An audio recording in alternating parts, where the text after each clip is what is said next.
তাহাজ্জুদ নামাজের সঠিক নিয়ম ও সঠিক সময় জানতে চাই, এর মাধ্যমে কি আমার বিপদ কাটবে বা প্রয়োজন পূরণ হবে? তাহাজ্জুদের নামাজ হলো সেই নামাজ যে নামাজের মাধ্যমে আল্লাহর সাথে সবচেয়ে নিবিড় এবং গভীর সম্পর্ক স্থাপিত হয়। 5 ওয়াক্ত ফরজ নামাজ, এটা তো ডিউটি, এটা তো করতেই হবে সবার জন্য, এটা তো কম্পালসারি।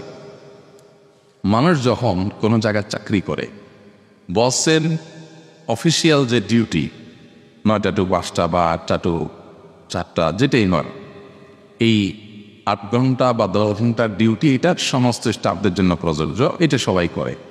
কিন্তু কিছু স্টাফ আছে তারা ওই ডিউটির বাইরে ব্যক্তিগত পর্যায়েও আবার বসকে সময় দেয়, তার বাসায় একটু কাজ করে দেয়, তার কোনো কাজ আগায় দেয়, আগে আসে পরে যায়, এরকম আউট টাইম কিছু সময় দেয়। এই লোকগুলো বসের খুব নিকটের মানুষ। ঠিক একইভাবে 5 ওয়াক্ত ফরজ নামাজ না পড়লে তো সে শাস্তিই পাবে, সে তো আল্লাহর বান্দাই হতে পারবে না, অর্থাৎ অনুসারী সাব্যস্ত হবে না। কিন্তু যদি কেউ 5 ওয়াক্তের পাশাপাশি তাহাজ্জুদ পড়ে, তখন সে আল্লাহর খুব প্রিয় পাত্র হয়। নফল নামাজের ভিতরে সবচেয়ে শ্রেষ্ঠ নফল নামাজের নাম হলো তাহাজ্জুদ। কোরআনে যে নফল নামাজের নির্দেশ দেওয়া হয়েছে সেটা হলো তাহাজ্জুদ। ওমিনাল লাইলি ফাতাহাজ্জাদ বিহি নাফিলাতান লাক, রাতের কিছু অংশ তুমি তাহাজ্জুদ পড়ো। এটা এখন শোনার অলরেডি হয়ে গেছে। আমরা তাহাজ্জুদ ম্যাক্সিমাম মানুষ পড়ি না। কেন পড়ি না? কারণ রাতে দেরিতে শুই। এই জন্য সংগ্রাম করতে হবে, রাতে তাড়াতাড়ি ঘুমাবো, রাতে দেরি করে ঘুমাবো না, সংগ্রাম চালাতে হবে। যেই কোনো মূল্যে এসব দ্রুততার সাথে যারা শুয়ে পড়ে তাদের জীবন অনেক বেশি প্রোডাক্টিভ হয়, অনেক বরকতময় হয়, অনেক খুব আফসোস হয়। সবসময় বলি, আপনি পৃথিবীর যত উন্নত দেশ আছে দেখবেন, পশ্চিমা দেশগুলোতে দেখবেন 4টা 4:30 কফি শপের মধ্যে বিরাট লাইন পড়ে যায়, মানুষ সবাই ঘুম থেকে উঠে গেছে। সন্ধ্যার পর পুরা এলাকা ঘুমায় পড়ে, সবাই সন্ধ্যার পর ঘুমায় পড়ে, আর কোনো আলাপ নেই। আপনি এই পশ্চিমের এই অবস্থা, পূর্বে যদি আসেন একই অবস্থা। আপনি যদি জাপান, কোরিয়া, যে কোনো এই পূর্বের অঞ্চলগুলো উন্নত দেশগুলো দেখেন, আবার পশ্চিমের দেশগুলো দেখেন, আমেরিকা ইত্যাদি, এই সব জায়গার একই কালচার। সেটা কি? সন্ধ্যার পর তারা ঘুমায় পড়ে, আবার সকালে তারা এসে কাজ শুরু করে দেয়। আল্লাহ তাদের জীবনে পুরো বরকত দিয়ে দিয়েছে। আর আমাদের মুসলমানদের অবস্থা কি?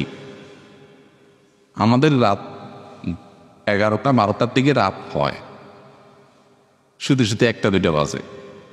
আবার এটা আমার অনেক সময় গর্ব করে বলি, আমার শুধু শুধু 1টা 2টা বাজে, মানে আমি একটা বেটাগিরি দেখাইলাম আর কি। এটা যেটা কাপুরুষতা, এটা আমরা বুঝি না।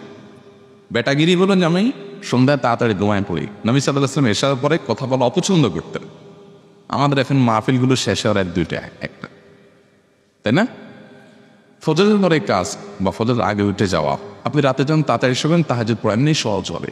স্বাস্থ্যের জন্য এটা ভালো, কাজের জন্য বরকত হয়, এবং দুনিয়া আখিরাতে যেটা কল্যাণ হয়। কিন্তু আমরা মুসলমানরা ছেড়ে দিচ্ছি, আমাদের ইসলামের নির্দেশে এখন মানে মুসলমানরা, তো এটা আমাদের করতে হবে।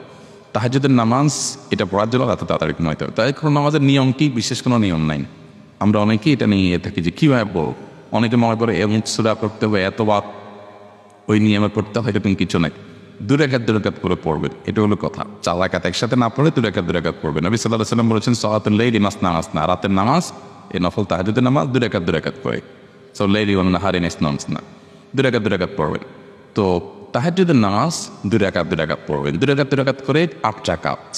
আর যদি সুযোগ না থাকে 4 রাকাত 6 রাকাত, না পারলে কমপক্ষে 2 রাকাত পড়বেন। সর্বনিম্ন 2 আর সর্বোচ্চ 8। 8-এর বেশি পড়া যাবে, তবে 8 পর্যন্ত নবী সাল্লাল্লাহু আলাইহি ওয়াসাল্লাম সাধারণত পড়তেন। সময় বেশি থাকলে লম্বা করেন, 1 রাকাত 10 মিনিট ধরে পড়েন, 15 মিনিট ধরে পড়েন, এটা সুন্নাত। বিশেষ কোনো সূরা ফিক্স নাই। অন্য নামাজের মতোই সূরা ফাতিহার পর যত বেশি লম্বা সূরা পড়েন বা একটা সূরা বারবার পড়েন, যে কোনো সূরা পড়া রাখাতে একইভাবে, কোনো সূরা ফিক্স নেই যে অমুক সূরাই পড়তে হয়, তবে এভাবে তাহাজ্জুদ পড়ায়। এরপরে বড় রাতে দোয়া করবেন, আল্লাহর কাছে হাত তুলে দোয়া করেন।